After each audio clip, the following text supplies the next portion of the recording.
Bonsoir, merci d'être avec nous sur votre télévision. Bienvenue à ces 15 minutes d'actualité. Nous sommes dans ce soir, mon émission, on va vous parler de l'actualité en République démocratique du Congo, notamment le report des élections des gouverneurs, vice-gouverneurs par la CENI du 6 avril au 6 mai prochain. Un mois de plus pour, n'est-ce pas, ces échéances des 13 provinces, puisque le Lualaba n'est pas concerné sur ces élections. Mesdames, Messieurs, vous savez aussi qu'il y a 5 des 6 ministres d'Ensemble pour la République qui ont beaucoup plus jeté leur dévolu sur le candidat Félix Tshisekedi que sur leur président du parti, Moïse Katumbi. Pourquoi? On va devoir en parler dans ce magazine d'aujourd'hui tout à l'heure avec moi sur ce plateau. Monsieur Gloire Mbaya, bonsoir.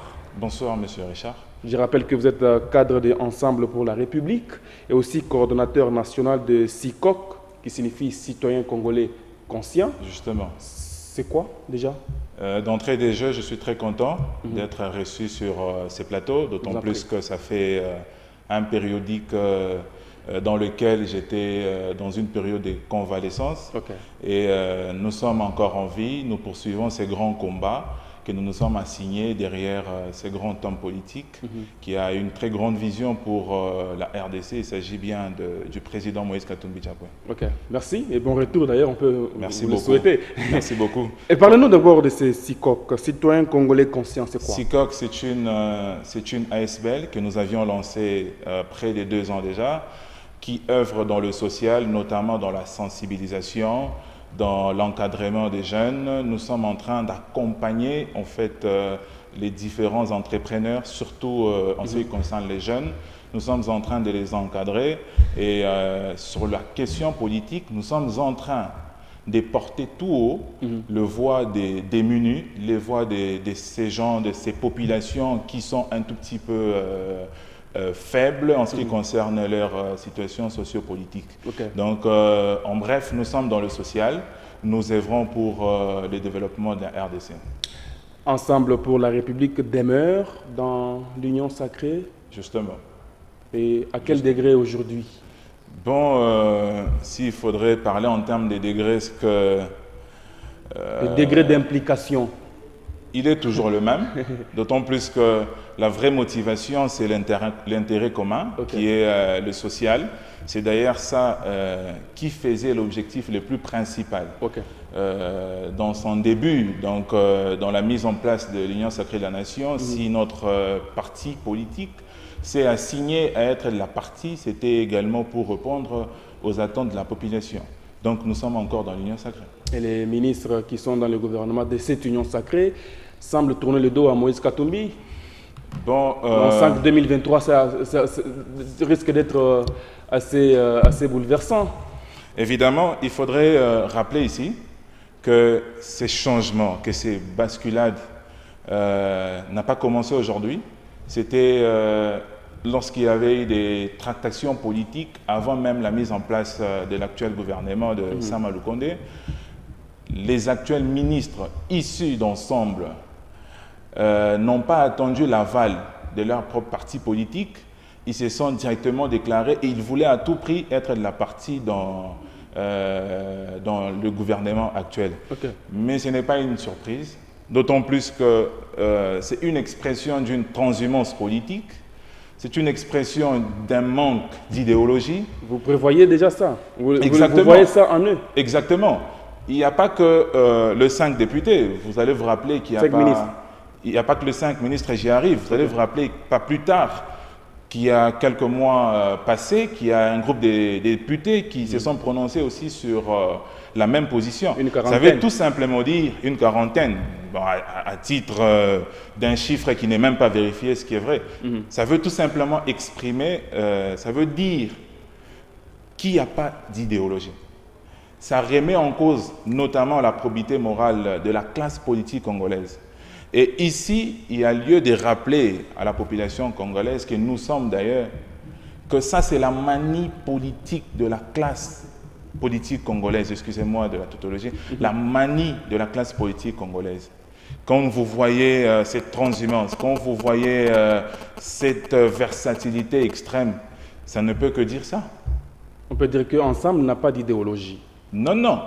Ce n'est pas S'il y ensemble avait qu'il y a idéologie, on verrait tout le monde s'aligner. Non. Comme dans l'UDPS, c'est rare de voir les gens partir comme ça. Mais d'ensemble, il y a trop de versatilité. Monsieur Richard, cette versatilité n'a pas commencé avec Ensemble. Vous allez vous rappeler que la grande partie des cadres du FCC ont basculé. Et là, vous ne parlerez pas d'Ensemble seulement. Ils ont basculé. On peut même dire qu'il y a eu une nouvelle dénomination du FCC à l'Union Sacrée. C'est-à-dire, nous ne sommes pas... Vous voulez prendre ça comme modèle? Non, ce n'est pas un modèle. Okay. C'est une façon de vous expliquer que ce n'est pas la première fois, ce n'est pas Ensemble qui engendre cette basculade. Ça a commencé avec les FCC. C'est comme ça que je vous dis que c'est une manie de la classe politique congolaise. Ils sont versatiles. Est-ce que nous devons retenir ici sur ces plateaux que cette versatilité, c'est pour des fins politiques et il n'y a aucun intérêt de la population congolaise. C'est-à-dire, de la même façon qu'ils ont été avec Kabila hier, aujourd'hui ils sont avec Tshisekedi, demain un autre qui viendra, ils seront toujours derrière eux. Donc, ils ne visent que leurs propres intérêts. Qui viendra? Katumbi? Bien évidemment. Et c'est la population qui a le pouvoir de décider. Pourquoi ne pas seulement se rallier à la candidature unique de Félix Tshisekedi au lieu de se lancer dans ces combats-là derrière Katumbi ou encore pendant que l'on sait peut-être que Katumbi peut-être ne peut être pas candidat? Katumbi n'est pas dans ces combats. Le combat de Katumbi de tous ces jours... Ces lieutenants sur le terrain nous démontrent autre chose. Je suis en train d'arriver. Katumbi n'est pas dans ces combats. Okay. Le vrai combat de Katumbi, c'est que ce pays puisse sortir dans ses gouffres. Le vrai combat de Katumbi, c'est le social. C'est la vision qu'il a. Avec lui, président de la République, n'est-ce pas? C'est la vision qu'il a. Avec lui, président de la République. Justement. Donc, il est dans ce combat d'ailleurs. Il n'est pas dans un combat politicien, dans un conflit d'intérêts. Il n'est pas dans ces combats. Je veux vous rappeler ici sur ces plateaux, M. Richard. Je l'ai dit d'entrée de jeu, que la mise en place de l'Union Sacrée de la Nation, j'y arrive, n'avait pas à l'ordre du jour, vous comprenez, n'avait pas à l'ordre du jour l'organisation des élections en 2023, comme pour dire qu'Ensemble pour la République avec le président Moïse n'est pas allé dans l'Union Sacrée pour préparer les élections afin de soutenir l'actuel président. Ce n'était pas à l'ordre du jour. L'Union Sacrée n'a jamais été une plateforme électorale. Alors, pourquoi faire un réaménagement le long du chemin? Non, il faudrait faire asseoir les gens, il faudrait discuter. Mais nous, notre présence dans l'Union Sacrée, ce n'est pas pour les élections, c'est pour essayer d'arranger le social du peuple congolais. Vous sentez-vous trahi aujourd'hui par ceux qui clament haut et fort de soutenir la candidature de Félix Tshisekedi au lieu de celle de Moïse Katumbi? Voilà pourquoi il faut dire... En des termes très clairs. En des termes très clairs, nous poursuivons une vision. La vision n'est pas liée certainement à une nébuleuse. La vision n'est pas penchée sur un groupe d'individus. La vision, c'est au-delà de tout ça. C'est Moïse Katumbi Tchapoué. Nous avançons. Il y a ce qu'il y a eu. Nous avançons. Malgré cette... vous avancez vers où? Nous avançons.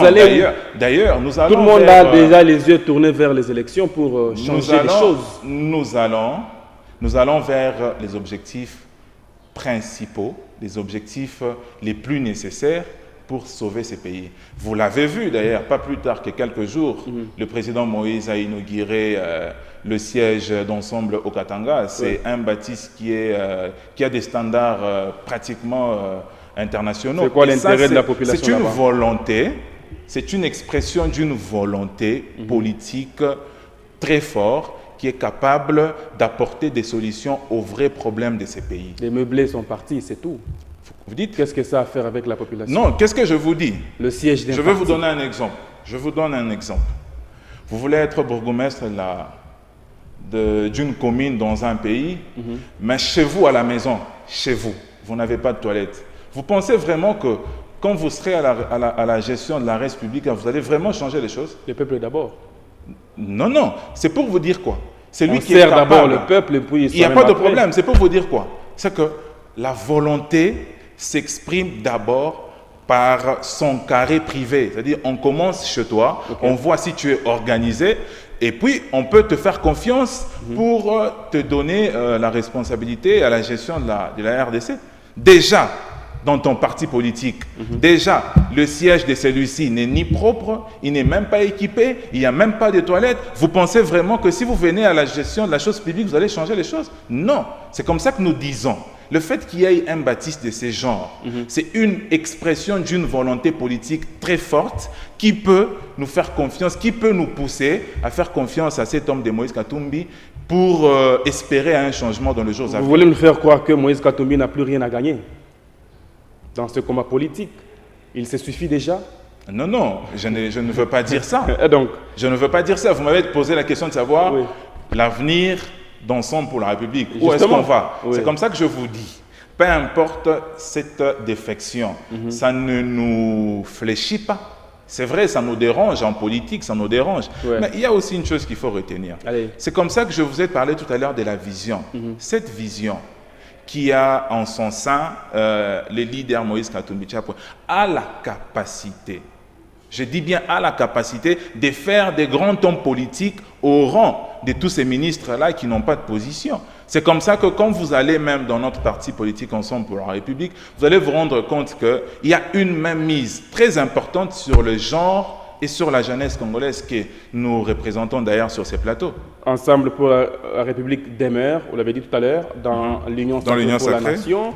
L'Union sacrée pour la Nation qui a déjà des tickets candidats pour les élections des gouverneurs et vice-gouverneurs. Ensemble, je vois sur la liste vice-gouvernorat de la province du Tanganyika, mais les élections reportées à un mois par la CENI pour non-financement. Le financement de ces élections, parmi les contraintes de Kadima, au sortir de la feuille de route, vous pensez qu'il y a la volonté où ces contraintes pourront être sautées et respecter le délai constitutionnel? D'entrée des jeux, je voudrais rappeler que la mise en place de l'actuel bureau de la CENI, peu importe le temps passé, cette mise en place reste encore illégitime et non consensuelle. Déjà qu'on a une base douteuse, ne pensez-vous pas que la suite sera aussi douteuse? Mais ce qu'il faut dire ici, la contrainte, notamment liée aux finances, nous avons une jurisprudence. Rappelez-vous du temps de Kabila. Il s'est tapé la main dans la poitrine. Il a organisé les élections avec le fonds propre de la RDC sans avoir ressenti les besoins de tendre la main à l'extérieur. Après un glissement si de nous 2 ans. l'avions fait, Si nous l'avions fait, nous pouvons le refaire. Nous pouvons le refaire seulement avec une volonté politique. Avec un glissement. Non, non. Pourquoi un glissement? Pourquoi un glissement? Pourquoi? Déjà, ce jour, il n'y a pas assez de financement. La CENI se plaint de ne pas avoir de l'argent. Justement, on comprend qu'il n'y a pas de volonté politique. Mais nous, le peuple congolais, nous allons nous battre corps et âme pour que les élections soient organisées dans les délais constitutionnels. Vous allez cotiser de l'argent? Non, non, il y a l'argent. Non, ne vous en faites pas, il y a l'argent. N'est-ce pas l'actuel gouvernement? Ce n'est pas l'avis de Kadima. N'est-ce pas l'actuel gouvernement, Monsieur Richard, se prétend avoir des prestations un peu différentes en ce qui concerne les finances du pays depuis un certain temps. On vous dit que les régies financières ont presté d'une manière majorée. On vous démontre comment l'économie de la RDC est en train de s'avancer petit à petit. Mais aujourd'hui, ils ne vont pas se contredire. S'ils pensent que le chemin du finance de la RDC évolue parfaitement bien, mais ça veut tout simplement dire que la raison du manque d'argent dans l'organisation des élections n'est pas la bienvenue. Donc, on comprend qu'il y a ces vœux d'un glissement, mais nous, en tant que peuple congolais, nous allons nous battre, nous allons nous lever pour qu'il y ait élection dans les délais constitutionnels. On reporte les élections des gouverneurs des mois pour cause de non-financement. Vous pensez que ça ne sera pas le cas dans les prochaines étapes de cette échéance de 2023? C'est ça que je dis. Quand les mêmes prétextes ne seront pas évoqués? Tout à fait. Quand vous visitez la feuille de route que nous a présentée l'actuel bureau de la CENI, les différentes contraintes évoquées, en grande partie, dépendent d'une volonté politique. Mais l'autre partie... Déjà que le président de la CENI a dit qu'il n'y a pas une volonté manifestée pour respecter les engagements par les institutions. C'est ça que nous disons. C'est ça que nous disons. L'autre partie, notamment liée à l'aspect sanitaire, il n'y a pas très longtemps que le docteur Denis Mukwege nous a rassuré que la soi-disant 4e vague de la Covid n'est pas effective, donc elle ne peut pas être considérée comme une contrainte qui va empêcher l'organisation des élections. La vraie contrainte et la principale depuis la nuit de temps, c'est le financement. Or, nous avions une jurisprudence. Nous avons le moyen nécessaire pour organiser des élections. Si l'actuel régime n'arrive toujours pas à organiser les élections, vous comprendrez qu'il y a une doute qui s'installe en son sein, parce que les vrais ennemis de l'actuel régime, ce n'est pas l'opposition, ce n'est pas encore moins Ensemble pour la République, c'est son bilan. C'est son bilan. Il sera contraint à donner des justifications face à son bilan. Un bilan que vous allez aussi partager. Oui, je savais que cette question allait surgir. Un bilan que vous sera partagé parce que vous êtes dans l'exécutif. Je n'en disconviens pas. Ce bilan sera partagé partiellement. Rappelez-vous, dans une émission, je vous ai dit, ça sera par secteur, ça sera par ministère. Les prestations seront un tout petit peu évaluées en fonction de cette logique-là. Quand vous dites que le bilan sera partagé, ça ne veut pas dire qu'on va le découper en 2 morceaux, Ensemble pour la République, UDPS. Non, nous voyons dans chaque ministère les prestations. Nous espérons que vous n'allez pas vous dédouaner en disant que les ministres, d'ailleurs ceux qui nous appartenaient, ne sont plus des nôtres. Donc le bilan ne nous concerne pas. Non, nous allons nous engager, Merci à vous, M. Gloire Mbaya, d'avoir été avec nous sur ce plateau. C'est moi qui vous remercie, M. Richard. C'est la fin de cet Actu Soir. Merci de nous avoir suivis.